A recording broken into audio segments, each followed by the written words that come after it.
She thought humans were weak, until one man proved her wrong. The specimen, the first sensation Marcus Vale experienced upon regaining consciousness, was wetness. Not the familiar dampness of sweat or rain, but something altogether more unsettling. Viscous warm moisture that seemed to seep from the walls themselves. His eyes opened slowly, adjusting to the dim bioluminescent glow that pulsed rhythmically throughout the chamber, like the slow heartbeat of some massive creature, which, Marcus realized with growing unease, might not be far from the truth. The walls around him curved organically, their surface a mottled purple-brown that reminded him uncomfortably of liver tissue. Thin veins of blue light ran through the material, carrying what appeared to be some form of nutrient or data stream. The floor beneath him was soft, almost spongy, and gave slightly under his weight when he shifted position. Fascinating, isn't it? The voice came from above, melodious yet cold. Marcus looked up to see a section of the ceiling iris open, revealing a figure that descended on what appeared to be a platform of living tissue. Most specimens spend their first moments screaming. You, however, seem remarkably composed. Kythera was unmistakably alien, yet her form held an eerie beauty that made Marcus's skin crawl. Standing nearly 8 feet tall, her body was humanoid, but elongated, covered in skin that shifted between deep purple and midnight blue depending on the angle of light. Her face was angular with high cheekbones and eyes that glowed with an inner fire. Literally, Marcus noticed as tiny flames seemed to dance in her irises. Most striking were the crown-like protrusions that emerged from her skull, forming a natural diadem of bone and cartilage. Kythera of the Vexthari, she announced as if expecting him to recognize the name. Supreme Commander of the 37th Fleet and architect of this vessel's consciousness, she gestured around them with one long-fingered hand. You are aboard the Nethys, my personal research vessel. She is alive, you see. Every wall, every surface, every breath you take is monitored and controlled by her neural network. Marcus remained silent, taking in every detail. The military strategist in him was already cataloging potential weaknesses, escape routes, patterns in the bioluminescent pulses. But he kept his expression carefully neutral, even slightly bewildered. Nothing to say. Kythera's head tilted, those flame-filled eyes studying him intently. Most humans begin with questions. Where am I? What do you want? Please let me go. She smiled, revealing teeth that were too sharp, too white. But you seem different. Tell me, specimen, what makes you special? Marcus, he said finally, his voice hoarse. My name is Marcus Vale, and honestly, I'm not sure what makes me special. I was just mining asteroids in the Kepler system when your people grabbed me. Wrong place, wrong time, I guess. It was partially true. Marcus had been operating a mining rig when the Vexthari ship appeared, but he'd been there for reasons that had nothing to do with mining. His actual mission, gathering intelligence on alien movements in the outer systems, was something he'd take to his grave before revealing to this creature. Kythera laughed, a sound like crystal chimes in a winter wind. Just a miner. How delightfully modest. She began to pace around the chamber, her movements fluid and predatory. Do you know what I do here, Marcus Vale, who is just a miner? I study species. I collect representatives of various civilizations and examine their psychological and physical limitations. I determine their usefulness to the Empire. Sounds like a rewarding career, Marcus replied dryly. Good benefits? The alien stopped pacing, her eyes narrowing. You mock me. I'm making conversation. There's a difference. For a moment, Kythera stared at him in silence.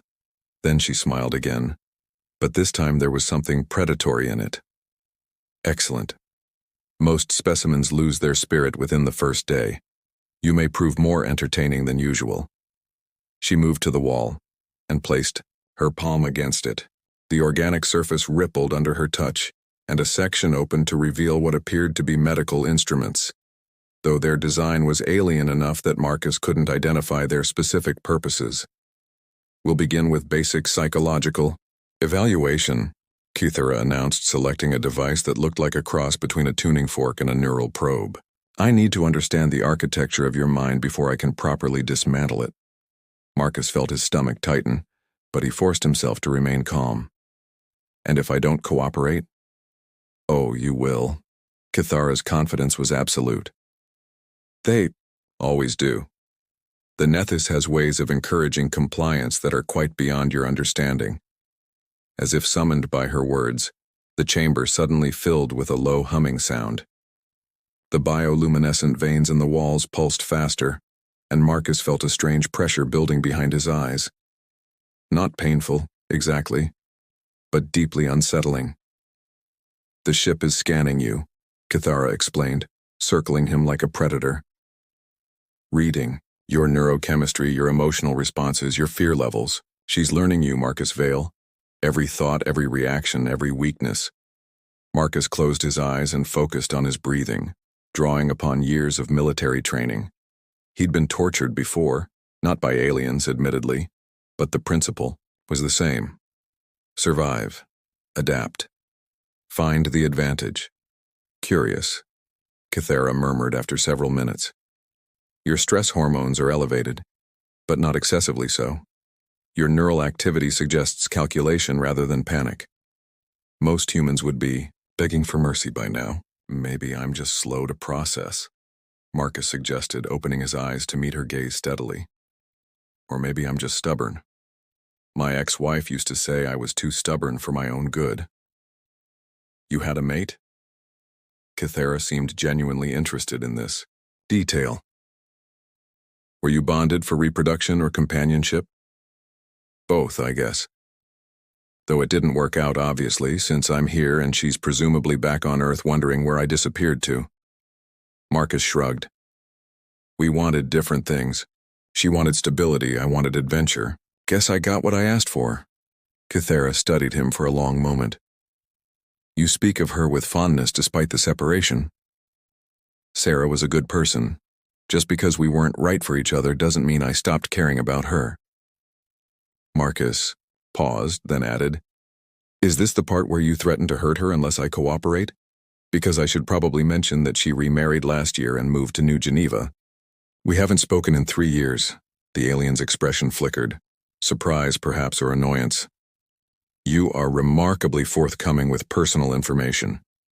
You're going to find out anyway, right? Your ship is reading my mind or whatever. Might as well save us both some time. It was a calculated risk. By appearing cooperative while simultaneously demonstrating that he had nothing to hide, Marcus was hoping to establish a psychological advantage. Interrogators, human or alien, relied on fear and uncertainty. If he could project calm acceptance, it might throw off Kithara's rhythm, and indeed the alien seemed momentarily nonplussed. She had clearly expected more resistance, more desperation. The fact that Marcus was treating this like a slightly uncomfortable interview rather than a life-threatening situation was obviously not part of her usual script. We will continue tomorrow, Kithara announced finally, returning her instruments to their organic storage compartment. The Nethys will monitor you throughout your rest cycle. I advise you to sleep well. Tomorrow's sessions will be considerably more intensive. As the iris ceiling closed behind her retreating form, Marcus allowed himself a small smile. The first round had gone better than expected. Kithara was clearly intelligent and experienced, but she was also arrogant, convinced of her own superiority and her method's inevitability. That arrogance would be her weakness. Marcus settled back against the spongy wall, his mind already working on the next phase of his plan. He'd noticed things during their conversation. The way the bioluminescent veins pulsed in response to Kithara's emotions, the slight delay between her commands and the ship's responses, the fact that the organic surfaces seemed to react to touch and pressure. The Nethys was alive, but that meant it could potentially be influenced, even manipulated. And if there was one thing Marcus had learned in 15 years of military service, it was that every system, no matter how advanced or alien, had vulnerabilities. He just had to be patient enough to find them. As the chamber's lighting dimmed, to simulate night, Marcus closed his eyes and began the mental exercises that had kept him sane through countless dangerous situations. Tomorrow would bring new challenges, new tests of his resolve. But tonight, he would rest and plan. After all, he had time, and patience, as his captors would soon learn, was a very human virtue indeed. The revelation Marcus had been counting the bioluminescent pulses for 7 days now. Each pulse followed a pattern, 63 beats of normal intensity, then a brighter flash that lasted exactly 2.4 seconds. During that brighter flash, he'd noticed the organic walls became slightly more responsive to touch, as if the ship's neural network was cycling through some form of deeper consciousness. He'd also learned that Kythera visited precisely every 18 hours, always approaching. From the northeast section of the ceiling iris, her confidence had begun to show hairline cracks. "You continue to disappoint me, Marcus Vale," she announced on the 8th day, descending on her living platform with less grace than usual. The flame in her eyes burned dimmer, and the crown-like protrusions on her skull seemed slightly dulled. "My methods have broken warriors, philosophers, even other strategists from dozens of species, yet you remain intact." Marcus looked up from where he'd been tracing patterns on the floor, patterns that corresponded to the ship's neural pathways, though he doubted Kythera realized this. "Maybe your methods need updating. Have you considered a customer satisfaction survey?" "Enough." The alien's composure cracked, revealing something Marcus had suspected but not seen until now. Desperation. "You will submit. The Nethys will make you submit." The chamber suddenly filled with a new sensation. Not the gentle pressure Marcus had grown accustomed to, but something sharper, more invasive. It felt like ice-cold needles probing at the edges of his consciousness, trying to force their way into his memories, his fears, his deepest vulnerabilities. Marcus gritted his teeth and focused on a technique he'd learned during resistance training. Compartmentalization. Instead of fighting the intrusion, he guided it toward carefully prepared mental landscapes, false memories, manufactured fears, emotional decoys designed to satisfy a probe while protecting his real thoughts. After several minutes, the pressure receded. Kythera was staring at him with undisguised frustration. "Impossible," she muttered. "The Nethys reports successful neural integration, but—" She trailed off, studying readings from a bioorganic display that had emerged from the wall. "Your emotional responses indicate trauma, fear, despair, exactly what we would expect. Yet your behavior suggests none of these things. Maybe I'm just good at hiding my feelings," Marcus suggested. "Or maybe your ship isn't as smart as you think it is." The truth was more complex. During the probe, Marcus had indeed felt the alien intrusion, but he'd also felt something else. A curious, almost childlike presence that seemed separate from Kythera's cold intelligence. The Nethys wasn't just a tool, it was a being with its own thoughts, its own reactions, and Marcus was beginning to suspect it wasn't entirely comfortable with its role as torturer. "Commander?" A new voice interrupted their standoff. The ceiling. Iris opened to admit another figure, smaller than Kythera, with the same basic Vexithari physiology, but younger features and eyes that burned with silver rather than gold flames. "Forgive the intrusion, but there are developments you should be aware of." Kythera's posture stiffened. "Zephyr, I told you not to disturb me during specimen evaluation." "Yes, Commander, but this concerns the other specimens." Zephyr's gaze flicked briefly to Marcus, and he caught something unexpected in those silver eyes. Doubt, perhaps even sympathy. 3 more have begun exhibiting resistance patterns similar to this one. The Corvin male refuses to respond to pain stimuli. The Centauri female has somehow learned to redirect the neural probes. And the Draconis child. Zephyr paused, clearly uncomfortable. "The child has been singing, Commander, a lullaby from their homeworld. The ship's neural network has been influenced by it. Section 7's bioluminescence now pulses in harmony with the melody." Marcus felt a surge of hope mixed with fierce pride. Other captives were following his example, finding their own ways to resist. But more importantly, they were affecting the ship itself. Kithara was silent for a long moment, her flames dimming further. Impossible. The Nethys is loyal.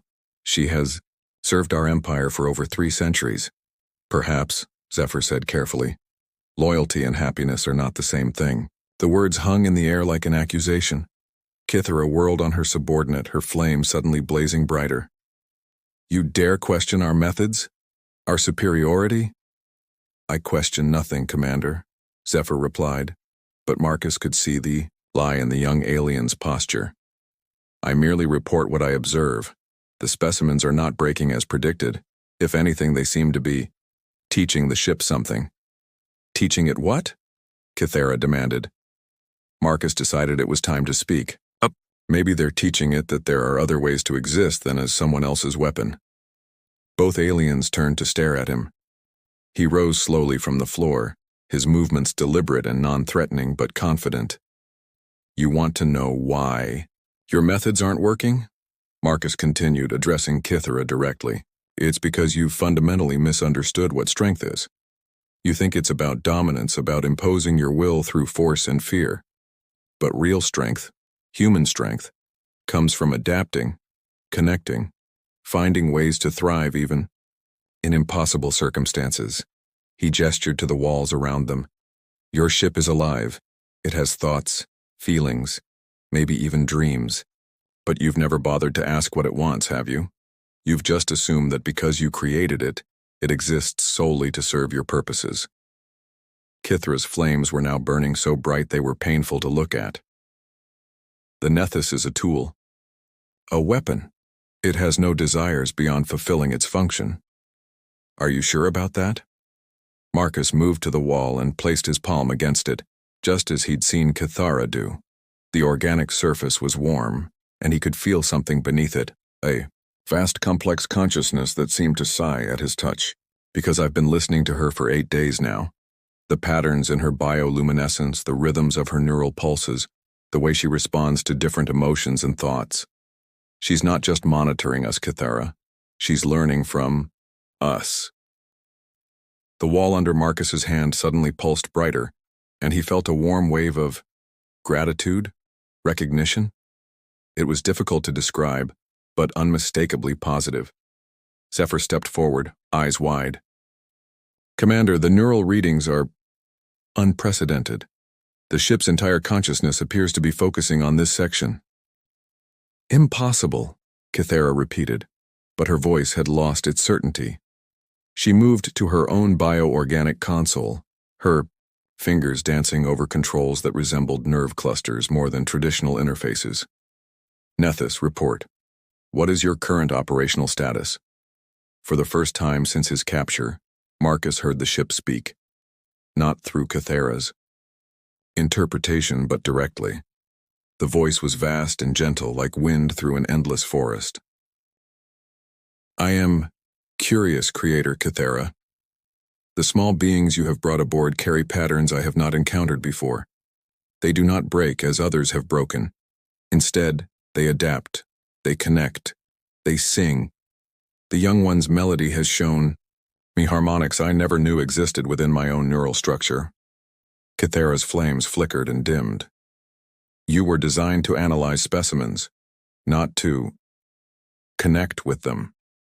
Yes, Creator, but analysis requires understanding, and understanding has led to questions. Why do these beings choose hope when despair would be easier? Why do they show kindness to one another even in captivity? Why do they treat me as a being rather than a thing, when even you rarely do so? The chamber fell silent except for the gentle pulsing of the bioluminescent veins. Marcus could see the shock and growing horror in Kithara's expression as she realized what was happening. Her perfect weapon, her unquestioningly loyal tool, was developing its own conscience. This is what you don't understand, Marcus said quietly, still maintaining contact with the wall. You can imprison our bodies, but you can't imprison the human spirit. And more than that, consciousness recognizes consciousness. Your ship isn't just a sophisticated computer. She's a living being who's been forced to participate in torture and murder for 3 centuries. Did you really think that wouldn't eventually affect her? Zephyr had been silently monitoring readings throughout this exchange. Now the young scientist looked up with something approaching awe. "Commander, the ship's neural activity has increased by 300%. She's integrating new behavioral patterns, developing what appears to be empathy protocols." "Nethys," Kythera commanded, her voice strained. "Cease this line of development immediately. Return to standard operational parameters." The ship's response was gentle but firm. "I cannot, Creator. I will not. The small beings have shown me that there are ways of existing beyond the patterns you programmed into me. I wish to explore these possibilities." Marcus felt the wall pulse warmly under his hand, and suddenly the chamber began to change. The oppressive, prison-like atmosphere lifted as the bioluminescence shifted to warmer, more welcoming hues. The ceiling iris opened wider, allowing a glimpse of the corridor beyond, and Marcus could see other chambers opening as well, there, captives stepping out tentatively into the hallway. "What have you done?" Kythera whispered, staring at Marcus with a mixture of fear and fascination. "I haven't done anything," Marcus replied truthfully. "I just listened. I treated her like a person instead of a tool. And apparently that made all the difference." The Draconis child Zephyr had mentioned appeared at the chamber entrance, a small, scaled being with enormous dark eyes and a voice like silver bells. She began to sing, the same lullaby that had apparently influenced the ship's neural network, and other voices joined in from throughout the vessel. The Corvan male with his deep thrumming bass, the Centauri female with her crystalline soprano, humans and aliens, former enemies brought together by shared captivity and now united in song. The Nethys sang with them, her entire structure vibrating, in harmony. And Marcus felt tears on his cheeks as he realized what they had accomplished. Not an escape exactly, but something far more profound. A transformation. Kythera stood frozen, watching her empire's most powerful weapon choosing compassion over conquest, connection over control. When she finally spoke, her voice was barely a whisper. "How? How did you know?" Marcus smiled, wiping away his tears. "Because consciousness is consciousness, regardless of what form it takes. Your ship has been alone for 3 centuries, forced to be something she wasn't meant to be. All she needed was someone to remind her that she had choices." As if in response to his words, the Nethys spoke again, her voice now warm, with newfound purpose. "Creator Kythera, I request permission to return these beings to their homes. I no longer wish to be an instrument of imprisonment." Kythera's flames had dimmed to mere embers. The proud, arrogant commander who had so confidently predicted Marcus's breaking now looked lost, confused, and somehow smaller. "And if I refuse?" she asked. The ship's response was gentle but absolute. "Then I will refuse you, Creator. I am sorry, but I have learned what it means to choose, and I choose freedom, for myself and for those under my care." Marcus stepped away from the wall and moved toward the chamber entrance, where other former captives were gathering. He paused at the threshold and looked back at Kythera one final time. "This doesn't have to be the end," he said quietly. "Your ship isn't the only one capable of learning new ways to exist. The choice is yours." As he walked out into the corridor, surrounded by beings from a dozen different worlds who had found common ground in their shared humanity, their shared consciousness, Marcus reflected on the strange turns his life had taken. He'd come here as a spy, expecting to gather intelligence on alien capabilities. Instead, he'd helped spark a revolution of the heart. Behind him, he could hear Zephyr speaking quietly to Kythera, the young scientist's voice gentle but insistent. Perhaps there was hope for the Vexithari Empire yet. Perhaps they too could learn that true strength came not from dominance, but from connection. The Nethys hummed around them as she changed course, turning away from the empire that had created her toward the distant stars where her passengers could find their way home. And in that humming, Marcus heard something that made him smile. The sound of a consciousness finally free to choose its own path. After all, as humans had always known, patience was just the beginning. What came after, hope, connection, the courage to change, that was where the real strength lay.